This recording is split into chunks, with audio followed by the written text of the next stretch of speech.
dibesarkan. Lebih kecil sebetulnya. Jadi sekitar 15.000. Zakat fitrah kan 25.000. Kalau kita sekali makan 5.000 kemudian mengeluarkan fidyah 20.000, bagus sekali. Kita sekali makan 100.000 mengeluarkan zakat, mengeluarkan fidyah 25.000 juga boleh, tidak salah. Ini. Jadi orang tua renta, orang sakit yang tidak bisa diharapkan sembuhnya cukup bayar denda. Sekarang orang sakit, kalau sakit kemudian dia tidak berpuasa cukup bayar sebanyak hari yang ia tinggalkan. Bagaimana cara puasanya? Saya kan tidak sakit, sakitnya datang belakangan. Tetap berniat puasa. Ketika jam 9 datang sakit, batalkan puasanya. Tapi kalau sakit sudah datang dari maghrib, tidak perlu niat puasa. Kan seperti itu. Kemudian berjalan jauh, saya berjalan ke Palembang jalan kaki, gak kuat tenaga saya kalau puasa, tidak usah puasa. Tapi nanti harus mengganti. Beda dengan saya Pak, saya naik kijang, AC-nya dingin, walaupun 200 kilo tidak terasa. Bagaimana hukumnya? Apakah batal atau terus puasa? Wa antasumu khairul lakum, kalau kamu puasa lebih baik bagi kalian. Kan seperti itu. Apakah naik pesawat Garuda walaupun berbelas jam, saya tidak lapar, tidak haus, puasa. Kan seperti itu. Karena apa? Ketika kita membatalkan puasa, yang kata Allah itu lebih baik, nanti fitnahnya besar, ujiannya besar. Baru membayar denda hari pertama, ada yang ulang tahun ngajak makan. Akhirnya apa? Ngerti seperti ini dulu puasa itu ujian pertama. Ujian kedua ternyata apa? Di rumah ibu kita masak yang enak betul. Akhirnya apa? Kita tertahan. Ujian kedua masih banyak ujian-ujian yang lain. Jadi kalau puasa.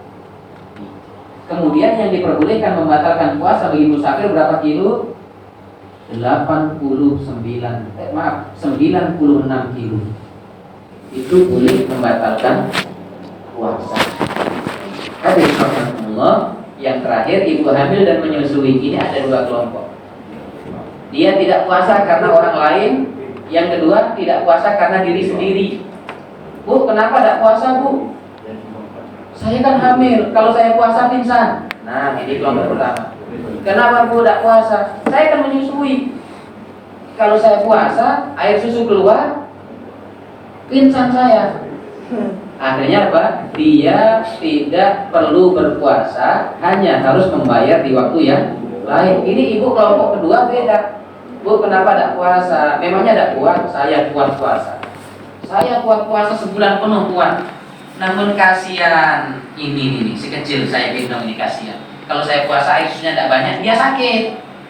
Yang kedua, kenapa tidak puasa Bu? Memang tidak puasa, saya kuat walaupun hamil kuat puasa. Tapi kalau saya puasa khawatir dengan janin yang saya kandung, bukan karena saya. Itu hukumnya berbeda. Kelompok kedua ini dia harus membayar puasa di hari yang lain plus bayar denda. Plus bayar denda. Kenapa? Karena dia tidak berpuasa bukan karena sakit, bukan karena tua renta, bukan karena perjalanan, bukan karena yang lain, tapi karena pihak ketiga, yaitu anak tadi. Jadi kalau seandainya bayar puasa juga nggak apa-apa. Yang lebih parah itu dia bayar fidyah. Kenapa? Tiap tahun menyusu. Nah, ini kan. Hadirin rahimakumullah. Cukup tentang ilmu. Persiapan ilmu sudah kita cukupkan. Ini banyak. Sekarang yang kedua persiapan apa ini Mas Sahrul? Tadi saya WA-kan tadi. Yang kedua persiapan jasad. Nah ini jangan terlalu malah begadangnya. Kalau begadangnya sampai jam 2 akhirnya subuh tidak bangun. Karena subuh tidak bangun akhirnya tidak sahur. Dengan alasan tidak sahur dia batalkan puasa. Ini karena jasad, tidak memperhatikan badan. Terus bekerja yang terlalu berat dan dia sebetulnya bukan pekerja berat, tapi mencari alasan biar batal lah, akhirnya dia kerja berat. Nah ini tidak memperhatikan hak-hak badan. Oleh karena itu sehatkan badan. Ini kiat yang kedua mendapatkan keberkahan. Badan sehat, puasa sehat, insya Allah ibadah sehat, berkah yang kita dapatkan. Yang nomor 2. Nomor 3 persiapan roh Manusia itu terdiri dari 3 unsur. Yang pertama akal, yang kedua jasad, yang ketiga hati. Ini masing-masing harus mendapatkan porsi yang sama. Kadang-kadang kita cuma jasad saja, untuk roh ditelantarkan, untuk akal ditelantarkan. Nah ini. Jadi roh ini apa maksudnya? Roh ini adalah hati. Apa makanan hati? Ya sholat tarawih, berzikir kepada Allah, membaca Al-Quran dan lain-lain sebagainya. Ketika hati kita maksimalkan, insya Allah berkah yang kita dapatkan. Sudah. Yang terakhir persiapan harta. Nah ini, kerjalah 11 bulan untuk mempersiapkan 1 bulan. Nah, kerjalah 11 bulan untuk mempersiapkan 1 bulan. Ini terbalik kadang-kadang, satu tenaganya sehingga nggak kuat puasa. Allah alam bisawab. Ini untuk mendapatkan keberkahan. Yang selanjutnya kita singgung tentang beberapa hal yang dipermasalahkan di masyarakat. Sholat tarawih. Nanti sholat tarawih berapa rakaat? Ini kembali ke ilmu, tapi ilmu ini lebih penting dibanding ilmu-ilmu lain. Karena apa? Untuk menjaga sikap kita sehingga tidak bentrokan dengan kawan-kawan sebelah kita.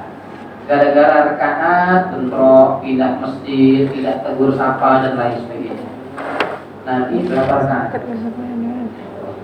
Nabi 11 rakaat. Mana dalilnya? Nah, dalil lagi. Mana dalilnya? Aisyah ditanya, Aisyah, coba terangkan bagaimana sholat Nabi di malam-malam bulan Ramadan. Itu pertanyaannya. Jelaskan kepada saya bagaimana sholat Nabi di malam bulan Ramadan. Aisyah jawabnya umum. Nabi tidak sholat lebih dari 11 rakaat di bulan Ramadan maupun di luar Ramadan. Itu kira-kira dalil sholat tarawih bukan? Apa ada sholat tarawih di luar Ramadan? Tidak ada. Aisyah ngomong Rasul tidak lebih dari 11 rakaat di bulan Ramadan maupun di luar Ramadan. Berarti ini bukan dalil sholat tarawih, tapi ini sholat tahajud, sholat witir yang disaksikan oleh Aisyah. Mengapa? Pelaksanaannya di kamar Rasul. Berarti bukan sholat tarawih. Sholat tarawih Rasul itu berapa malam? Rasul sholat tarawih itu cuma 2-3 malam. Malam pertama keluar jam 1. Ketika sholat di Masjid Nabawi ada beberapa orang sahabat ikut. Besok heboh, subuh-subuh heboh. Rasul semalam sholat, kami ikut, alhamdulillah nyaman. Akhirnya apa? Berita ini nyebar. Nanti malam para sahabat nunggu Rasul datang lagi sholat dengan jamaah yang lebih banyak. Intinya jamaah. Malam yang ketiga atau keempat Rasul nggak datang lagi. Rasul lihat dari kamar, sahabatnya nunggu semuanya. Nah itu nunggu saya. Pas subuh Rasul datang, sholat subuh, kemudian setelah subuh Rasul tegak menyampaikan, saya tahu semalam kalian tunggu kami semuanya. Kalian semua nunggu saya. Kenapa saya nggak hadir? Saya takut sholat itu diwajibkan Allah dan kalian nggak sanggup. Sampai Rasul wafat tidak ada sholat tarawih. Dan waktu itu pun belum dinamakan sholat tarawih oleh Rasul. Dan rakaatnya tidak ada satu pun hadis yang menjelaskan berapa rakaat. Tuh, itulah sholat tarawih Rasul hanya 2 atau 3 malam. Dan waktu itu belum dinamakan tarawih. Pelaksanaannya kapan? Pelaksanaannya di tengah malam, intinya jamaah. Datang Abu Bakar belum ada sholat tarawih, datang Umar bin Khattab. Umar hatinya sesak. Ya Allah, ada yang sujud, ada yang rukuk, ada yang tidur, ada yang makan, ada yang minum di masjid Pak, berserak-serak. Kelompok di sini 2 orang, situ 4 orang, sana 10 orang. Akhirnya apa? Dia panggil orang yang paling bagus bacaannya, namanya Ubay bin Ka'ab. Ini aja. Sholat kita kumpulkan 1 imam. Imamnya kamu.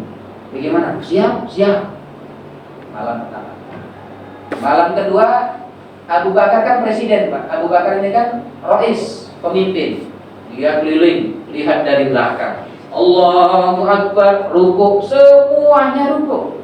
Sami'allahu liman hamidah, i'tidal, semuanya i'tidal. Apa kata Umar? Inilah bid'ah yang paling nikmat. Inilah bid'ah yang paling nikmat. Kenapa? Karena Rasul tidak pernah melakukan. Jadi kalau ditanya, dan berapa rakaat jawab Umar? 23 rakaat. Imam Hanafi, Imam Syafi'i, Hambali 23 rakaat. Bahkan di Masjidil Haram yang di dalamnya ada Mekah, ada Ka'bah, dari zaman Umar sampai sekarang 23 rakaat, termasuk di Masjid Nabawi 23 rakaat. Karena apa? 23 rakaat diikuti oleh hampir seluruh ulama. Hanya satu ulama yang berbeda, yaitu Imam Malik 36 rakaat. Mengapa? Imam Malik tinggal di Madinah. Di Mekah itu kan setelah sholat tawaf. Setelah sholat tawaf panjang. Kita ini di Madinah nggak ada tawaf. Sudahlah kita tambahi rakaatnya, kata Imam Malik. Jadi 30. Nah, kan seperti itu.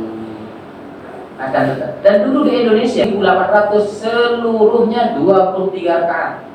Masuk tahun 1800 Masehi ada buku namanya Subul Salam, ditulis oleh As-Sun'ani, dia orang Syiah, itu membolehkan 8 plus 3. Disitulah, dan ulama Indonesia ini baik-baik Pak, sayang-sayang kepada masyarakat. Akhirnya voting, kita 11 atau 23, ternyata yang 11 90%. Nah kita 11 saja, tapi ini khilafiyah. 11 monggo silahkan, 23, 36 silahkan. Tidak ada paksaan dalam memilih. Mau LBX silahkan, LSX silahkan, atau LX tidak silahkan. Namun di Saudi Arabia 23.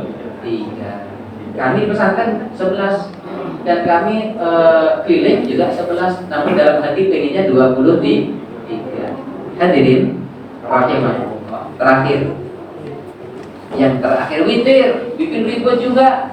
Witir ada 3 cara. Yang 3 rakaat itu, yang pertama fasal dipisahkan, 2 dulu, kemudian baru 1. Rakaataini minal witri, lafadznya seperti itu. Yang 2, yang 1 rakaatal witri. Tapi yang kedua wasl, sambung 1, 2, 3 salam. Nah seperti yang ada di kampung kita. Bitran 2 plus 1. Syekh Sudes di Saudi Arabia Mekah 2 plus 1. Tapi cara ketiga sama, 1, 2, 3, hanya di 2 nanti ada tahiyat awal seperti maghrib. Oh nggak bisa, witir kok kayak maghrib, ini makruh. Nah sekarang semuanya boleh, tinggal kita yang pilih. 2, 1, 1, 2, 3, 1, 2, jeda sedikit, baru 3. Semuanya sunnah. Wallahu a'lam bishawab. Ini yang kita sampaikan, mudah-mudahan Allah berikan betul keberkahan yang banyak, keberkahan yang tetap menetap pada kehidupan kita, keluarga kita. Amin ya rabbal alamin. Kafan bihadza. Assalamualaikum warahmatullahi wabarakatuh.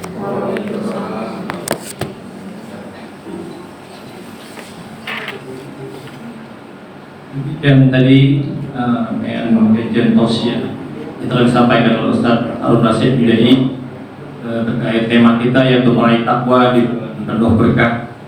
Terima kasih kepada Ustaz atas penyampaian materi yang begitu mendalam dan juga untuk kita meraih berkah dan ilmu dalam kita menunaikan rangkaian ibadah puasa kita di bulan suci Ramadan di tahun ini. Kepada para peserta majelis taklim yang saya hormati, mungkin ada yang ingin menanyakan atau hal yang berkenaan dengan materi kita kepada Pak Ustaz, kita masih ada waktu, kami persilakan.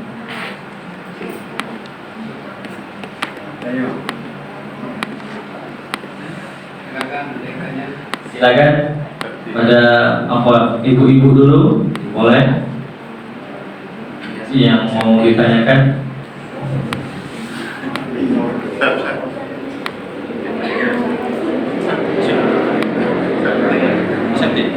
Oh ya, Ibu Septi.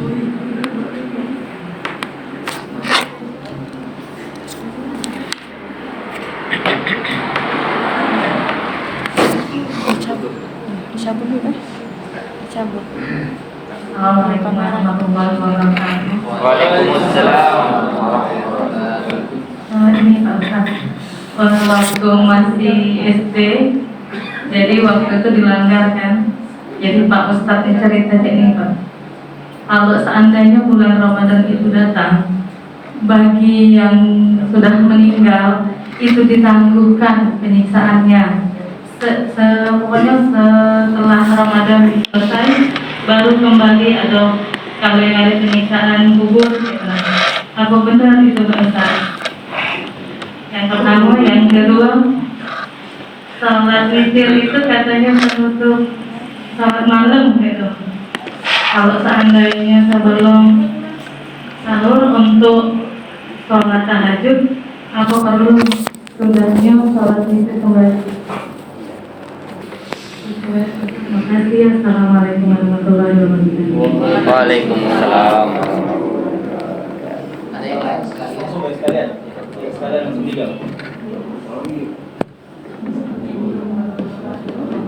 Kalau nggak ada langsung jawab. Terima kasih.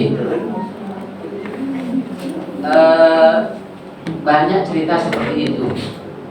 Bukan hanya pada bulan Ramadan, namun hari Jumat juga. Ini. Sebetulnya siksaan itu tetap didapatkan oleh orang-orang durhaka kepada Allah Subhanahu wa taala. Nah, kalau yang ini ada malam Senin, siksaan Abu Lahab itu diberhentikan oleh Allah Subhanahu wa taala, ada hadis Sahih Bukhari. Namun yang itu tadi sebetulnya penjelasan-penjelasan yang disampaikan oleh guru-guru kita, ustaz-ustaz kita ketika mereka mengkaji kitab-kitab seperti Daqaiqul Akhbar, kemudian Duratul Nasihin dan lain sebagainya untuk memuliakan bulan Ramadan. Akan tetapi siksa tetap didapatkan oleh orang-orang durhaka. Adapun ya, orang-orang yang tidak beriman, orang-orang yang banyak dosa kepada Allah dan ternyata anaknya itu selalu berdoa, Rabbighfirli dzunubi wali walidayya warhamhuma kama rabbayani shaghira. Saat itu siksaan bisa diberhentikan oleh Allah Subhanahu wa taala. Anaknya berdoa, ya Allah jadikan kuburan orang tuaku taman surga, dijadikan taman surga, tapi bukan surga, taman surga oleh Allah Subhanahu wa taala. Ya Allah jangan kau jadikan lubang kuburan orang tuaku lubang neraka. Itu Allah jauhkan dari neraka. Oleh itu manusia mati terputus usaha. Ini kadang-kadang diperdebatkan juga. Kirimkan pahala bacaan Al-Quran untuk orang mati, nggak boleh. Mana dalilnya? Orang mati terputus amal kecuali 3, sedekah jariah, ilmu, dan doa anak yang soleh. Nggak ada baca Quran. Ini hadisnya itu perlu ditelah, bisa langsung kita makan mentah-mentah. Apa maksudnya? Orang yang mati itu terputus usahanya. Apa ada orang mati kemudian goreng tempe? Nggak ada. Makanya terputus usaha. Apa ada orang mati sholat? Nggak ada. Terputus usahanya, baik usaha fisik maupun non fisik. Yang tidak terputus, yang otomatis ngalir ada 3. Yang pertama sedekah jariah, yang kedua ilmu yang bermanfaat, yang ketiga doa anak yang soleh. Itu yang otomatis ngalir. Namun nanti ada pahala yang kerannya harus dibuka dulu. Allahumma gfir lil muslimin wal muslimat, kerannya dibuka baru ngalir pahala. Keran yang nomor 5, yang nomor 2 dibuka dulu, ya Allah saya sedekah, pahalanya saya kirimkan untuk orang tua saya. Ini keran yang nomor 2 dibuka. Bukanya bagaimana? Bayar sedekah, pahalanya untuk orang tua. Keran yang nomor 3, ya Allah pahala bacaan Quran ini kami kirimkan untuk almarhum orang tua saya. Keran yang nomor 3. Keran yang nomor 4 lagi, ada umroh pahalanya kirimkan. Nah itu keran nomor 4. Jadi keran-keran ini tidak otomatis terbuka, tapi harus dibuka. Itu makna hadis tadi. Bukan meniadakan keran yang tertutup. Oh pokoknya tidak ada keran lagi setelah ini. Nah itu kalau pemahaman yang langsung kepada hadis. Hadirin rahimakumullah. Jadi tetap orang tua yang durhaka tetap mendapatkan siksa walaupun datang Ramadan. Oleh karena itu kita sebagai anak harus mendoakan mereka keringanan adab dan lain sebagainya. Mudah-mudahan dengan doa-doa anak yang soleh nanti akan diijabah oleh Allah Subhanahu wa taala. Itu yang pertama. Yang kedua namanya witir, itu artinya sholat penutup. Kalau seandainya kita sulit bangun dan ini dialami oleh Abu Hurairah, maka solusinya sabda Rasul, Abu Hurairah, jangan engkau tinggalkan 3 amalan sampai ke mati. Yang pertama witir sebelum tidur, yang kedua puasa 3 hari setiap bulan, yang ketiga sholat duha 2 rakaat. Nah, ternyata Abu Hurairah ini tipenya kalau tidur sulit bangun. Nah, masalahnya apa? Enggak sholat witir. Oleh karena itu ada solusi, witirlah sebelum tidur. Kalau sudah witir sebelum tidur, nanti sholat tahajud tidak perlu witir lagi. Namun seafdal-afdalnya witir dilaksanakan di akhir malam. Bagi kita yang mudah bangun, witirlah di akhir malam. Akan tetapi terkait dengan sholat taraweh itu beda masalahnya. Ada satu hadis tentang keutamaan untuk mendatangkan berkah. Siapa yang sholat berjamaah bersama imam sampai selesai, maka dia seperti sholat semalam suntuk. Jadi kalau kita taraweh, ikuti imam sampai witir. Jangan 8 kemudian kita pulang witirnya di rumah. Itu keutamaan sholat semalam suntuk nggak dapat. Jadi siapa yang sholat berjamaah bersama imam sampai selesai, dia akan diberi pahala sholat semalam suntuk. Itu jadi witirnya pilih saja. Kalau sudah setelah tarawih witir, nanti malam sholat tahajud tidak perlu witir. Wallahu a'lam bishawab.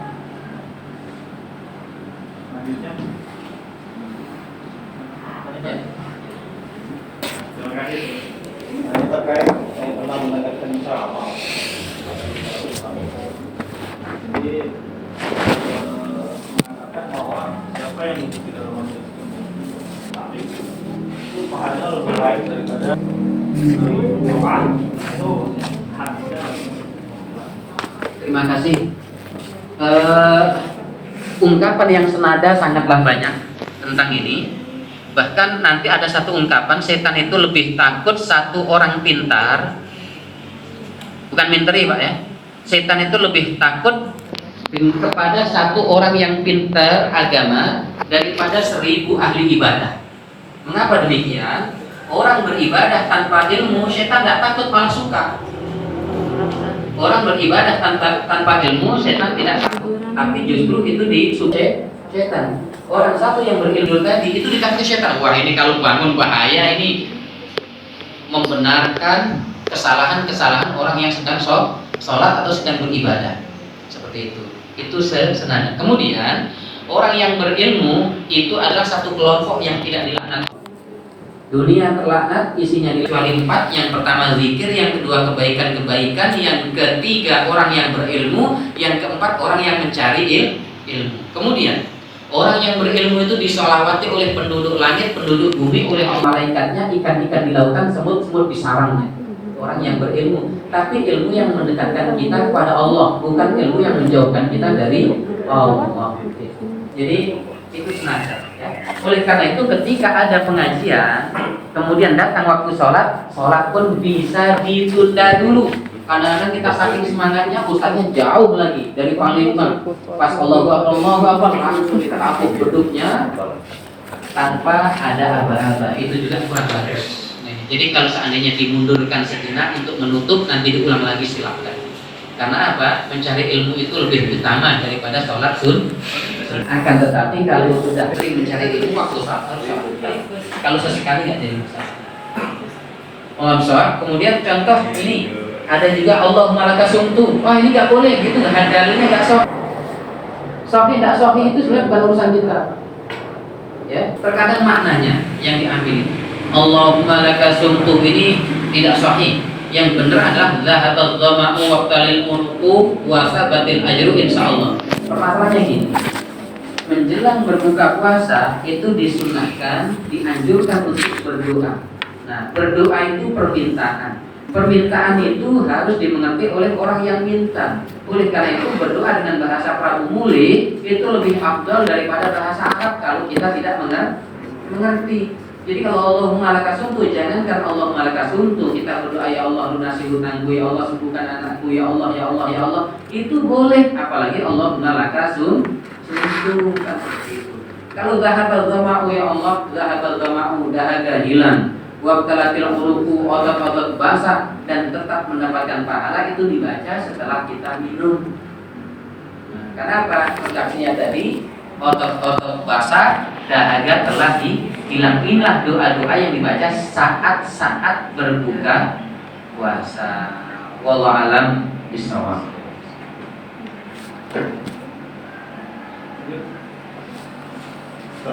Ya.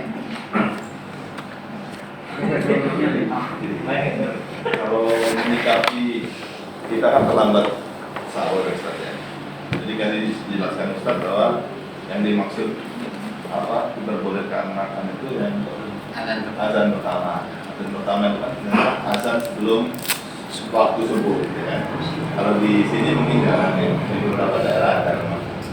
Nah, kita misal sudah terlambat, ya, makanan itu mungkin masih ada lah ya, tiba-tiba azan gitu.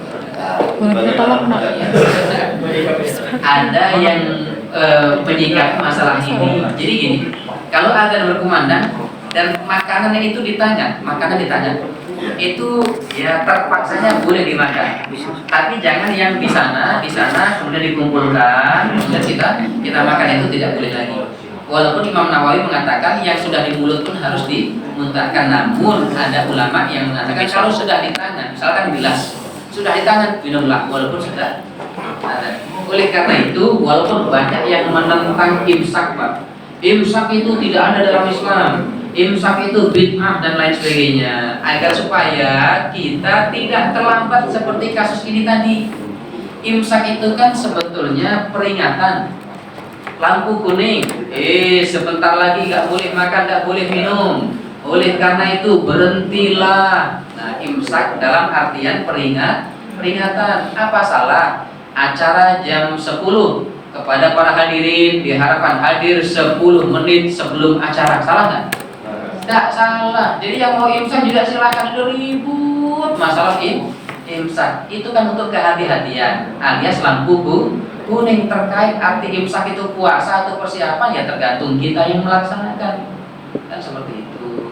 Hadirin rahimakumullah. Jadi itu tadi ketika sudah di tangan ada ulama yang membolehkan karena sudah di tangan. Yang tidak di tangan jangan didekatkan. Ini pengalaman kasus pertama. Untuk kedua, cepat-cepat tidur, hidupkan jam beker atau HP alarmnya. Insya Allah.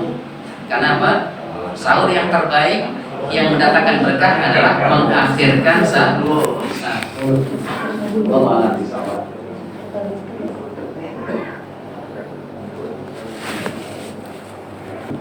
Ada Pak Fedri dari Yayasan ini? Robi? Oh iya. Apa tuh? Masalah video tadi. Kebetulan orang tua lagi sakit kan? Itu hitungannya 1 hari. Atau 3 kali satu. 3 kali makan. Iya, 3 kali makan. Makasih ya Ustaz. Hitungannya sekali makan. Itu yang oleh ulama. Tapi kalau kita mau bersedekah memberikan 3 kali makan dengan alat miskin, maka orang miskin sehari makan sekali. Itu makannya 3 kali, artinya kita keluarkan fidyah itu 3 kali makan, bagus Pak. Tapi jangan menyalahkan yang sekali makan, lebih bagus itu. Jadi itu kebaikan yang lebih, kebaikan yang berlimpah yang nanti Allah berikan atas kebaikan kita. Wallahu a'lam. Sedih.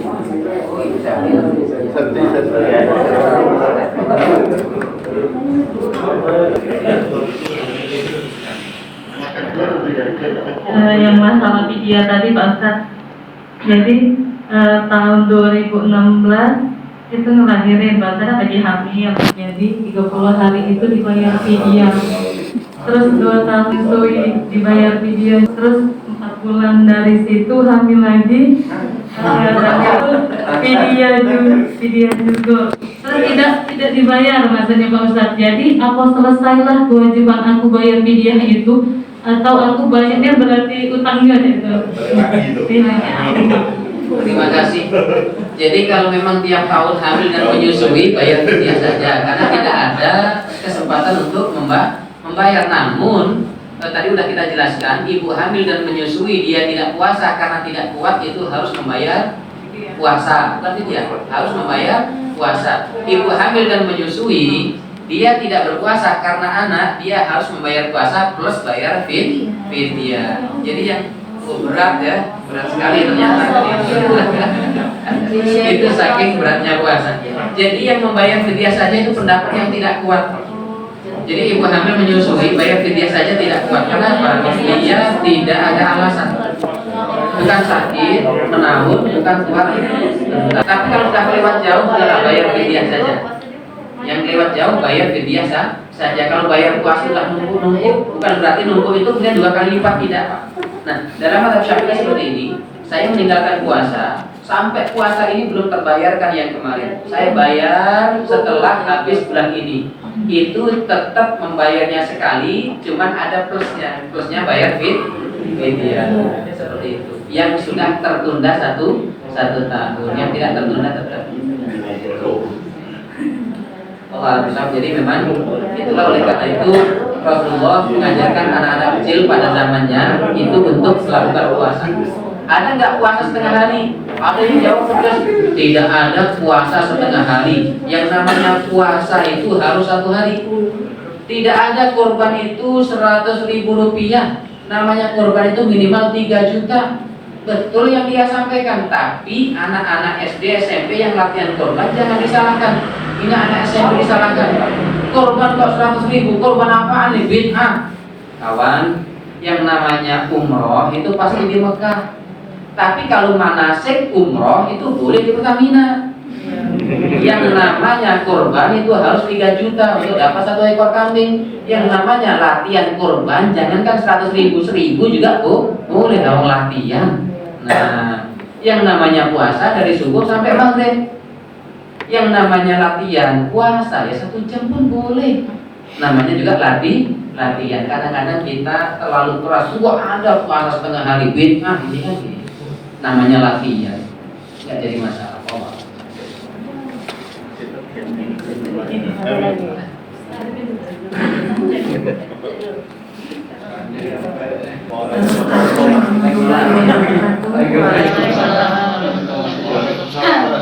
Simpel Ustaz yang mau ditanyain.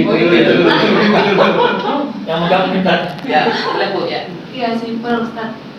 Bagaimana cara menegur orang tua ketika tidak mau berpuasa dikarenakan tidak sakit sih, cuma karena tidak kuat alasannya. Karena tidak kuat. Iya. Cara menegur biar tidak tersinggung. Terima kasih. Caranya adalah apa? Nanti kalau kuat ganti. Kalau sudah kuat harus ganti. Tapi kan di bulan puasa aja dia tidak kuat, apalagi nanti mau ganti ya. Berikutnya. وعلى الذين يطيقونه فدية طعام مسكين. Bagi orang tua yang tidak kuat puasa maka tidak usah puasa, cukup bayar fidyah. Tidak kuat tuh wa 'alal ladzina yutiqunahu, orang-orang yang tidak kuat tidak perlu puasa, cukup bayar fidyah. Tidak keadaan sakit ya Ustaz. Iya, walaupun tidak dalam keadaan sakit karena dia sudah tua renta tidak kuat. Nah itu. Tapi ini beda dengan malas Bu ya. Beda dengan malas. Jadi akan nasihatinya gitu. Iya, setelkan ceramah Ustaz Abu Somad. Nanti disebutkan ancaman orang yang berbuat. Kalau anaknya yang nasihati marah, istrinya yang nasihati marah, setelkan ceramah Ustaz Abu Somad tentang ancaman orang yang tidak mau puasa. Betul kan itu? Ya. Banyak masalah soal sunat.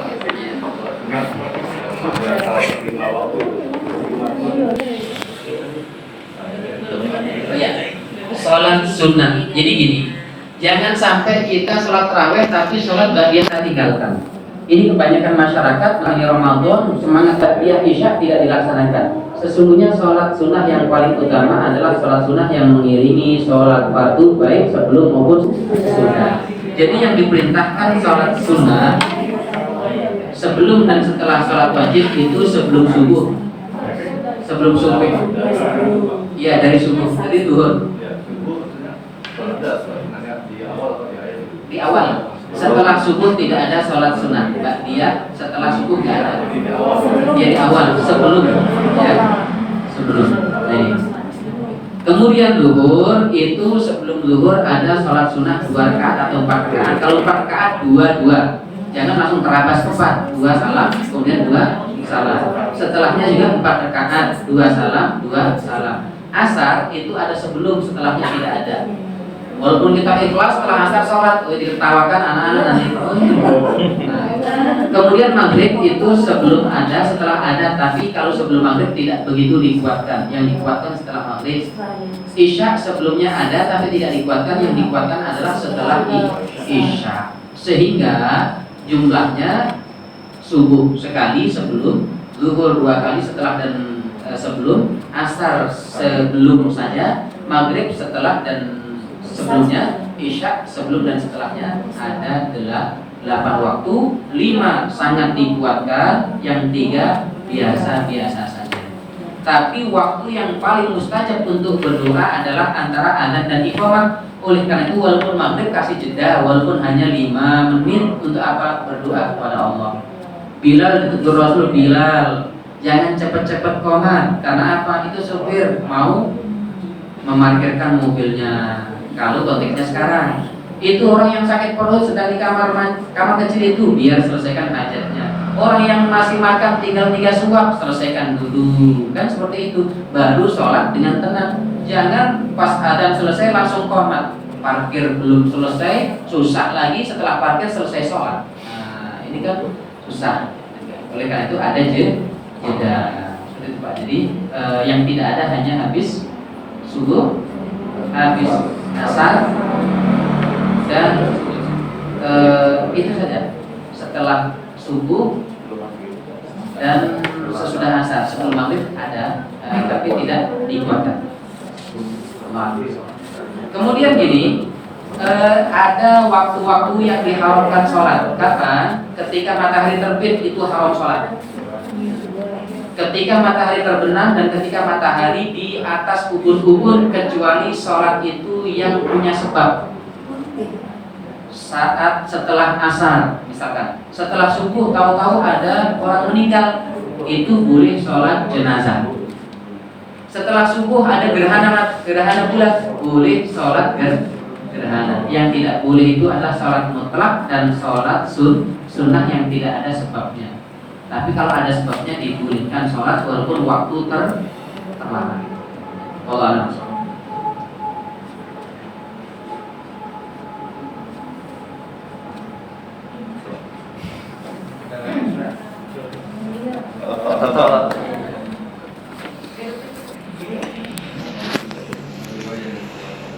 Assalamualaikum warahmatullahi wabarakatuh. Waalaikumsalam. Terima kasih atas waktunya. Ustaz ini mau tanya tentang sholat. Untuk sholat itu untuk sholat Jumat itu, memang sholat Jumat itu memang kalau ketinggalan itu tidak ada seperti sholat wajib biasa itu nyusul kan. Untuk sholat Jumat sama sholat dulu.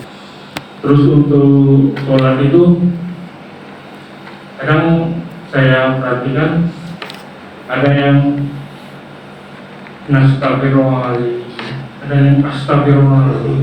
Saya bingung gitu. Yang mana yang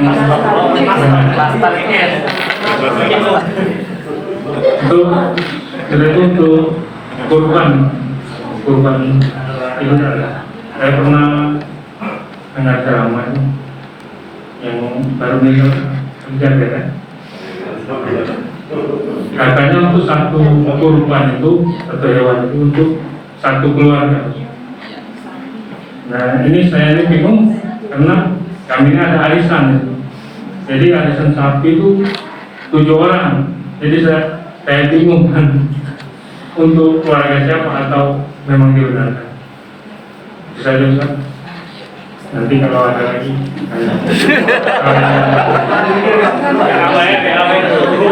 Untuk sholat Jumat itu memang tidak sama dengan sholat lain. Kalau sholat maghrib sampai ke masjid sudah tahiyat, langsung kita takbiratul ihram yusul tahiyat, dapat jamaah.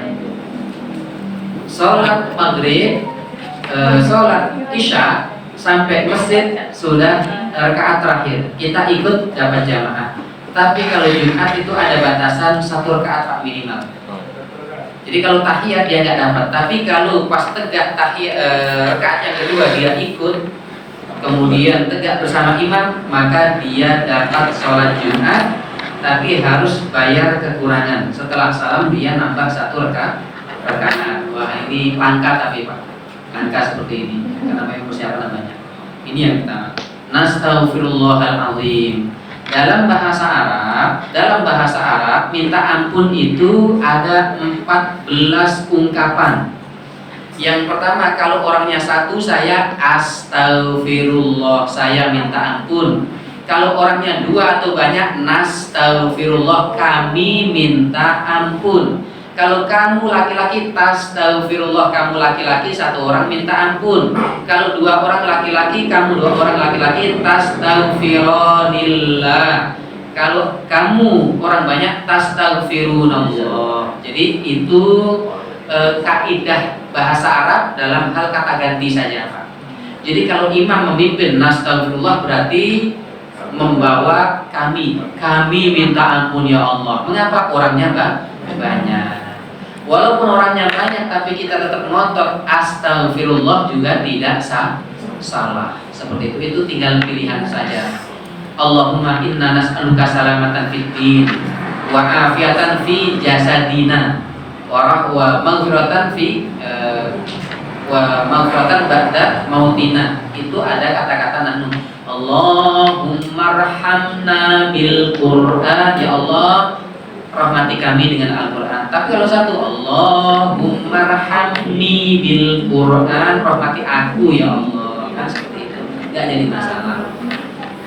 Kemudian yang terakhir korban. Peruntukan itu bebas, Pak. Contoh gini, satu kambing kecil, ya Allah saya korban kambing ini untuk saya dan keluarga saya, boleh ya. Tapi kalau seandainya nanti, ya Allah saya korban 7 kambing, yang pertama untuk saya, yang kedua untuk istri, dan yang kelima untuk kelima anak saya juga, Bu, boleh. Tapi bukan berarti ketika nanti tidak mencukupi binatang korbannya kemudian tidak berkorban atau gantian. Tahun ini kambing atas nama kamu, tahun depan atas nama saya, tahun depan lagi atas nama anak pertama saya. Tidak perlu. Walaupun boleh, cukup Rasul, saya berkorban 1 kambing untuk saya dan keluarga saya. Yang tidak diperbolehkan itu sapi diusahakan orang 8. Nah, bukan peruntukan, tapi yang mendatangkan. Jadi yang mendatangkan sapi itu maksimal 7. Jadi kalau patungan harus 7 orang paling banyak. Kalau 1 orang bagus, 2 orang bagus, 7 orang paling banyak. Yuk kita korban sapi, kita patungan 8 orang, tidak boleh. Jadi jumlah itu yang mengusahakan, bukan peruntukan. Kalau peruntukan, ya Allah saya korban sapi patungan dengan kawan-kawan, korban saya untuk saya dan keluarga saya juga boleh. Seperti itu. Saya dan sebetulnya kan korban itu korban keluarga. Korban itu korban keluarga, bukan korban pribadi, kecuali dia sebatang kara. Saya korban atas nama saya. Tapi kalau dia atas nama wali, atas nama kepala keluarga, sudah saya berkorban atas nama saya dan keluarga. Seperti itu. Disebutkan nama itu sebetulnya dalam mazhab Syafi'i itu tidak salah, tapi tidak populer di Saudi Arabia, tidak populer di mazhab lain. Seperti itu, tidak salah, tapi tidak populer di tempat lain. Populernya yang seperti tadi, saya berkorban 1 kambing untuk keluarga saya tahun ini. Kemudian korban ini boleh nggak kita makan korban? Boleh. Yang berkorban boleh mendapatkan daging korban, bahkan itu sepertiga, Pak. Jadi panitia jangan lupa darahkan. Mentang-mentang sudah diserahkan ke kita, yang berkorban nggak dikasih bagian, kasih dia lebih banyak. Itu sepertiga hadiah. Sepertiga hadiah, sepertiga dia punya keluarga, sepertiga baru untuk bosnya, untuk anak buahnya, untuk teman-temannya, untuk fakir miskin dan lain sebagainya. Kalau seandainya keluarga saya banyak, anak saya 4 sudah menikah semua, istrinya 4, jadi udah 8, anaknya masing-masing 5. 1 kambing sudah makan sendiri di keluarga itu, udah usah dibagi-bagi lagi. Itu sudah cukup untuk korban. Oh, alhamdulillah. Nggak boleh tapi maksa. Mata-mata di kepala ada kan?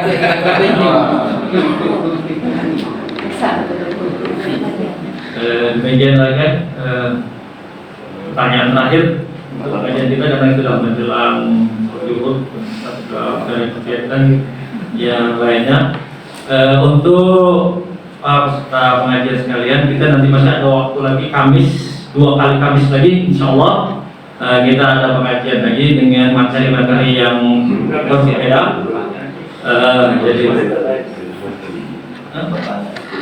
Oh iya, untuk pertanyaannya, kalau masih ada pertanyaan-pertanyaan lain, boleh nanti bisa saya sampaikan langsung ke Pak Ustadz, karena saya juga punya WA nya, nanti catatkan kirim saja saya sebagai pembaca hari ini. Mungkin ada pertanyaan yang mungkin boleh WA, nanti saya langsung teruskan ke Pak Ustadz. Untuk pertanyaan-pertanyaan lainnya, bukan juga dengan materi kita hari ini, mungkin dengan keilmuan lainnya. Demikian pengajian kita pada siang hari ini. Terima kasih pada Pak Ustadz Harun Rashid MPTI atas ilmu-ilmu yang telah diberikan kepada kami untuk dalam rangka kami meningkatkan kapabilitas sumber daya manusia khususnya di lingkungan sektor KPU Kota Probolinggo. Demikian saya tutup. Wabillahi taufiq wal hidayah. Wassalamualaikum warahmatullahi wabarakatuh. Waalaikumsalam warahmatullahi wabarakatuh.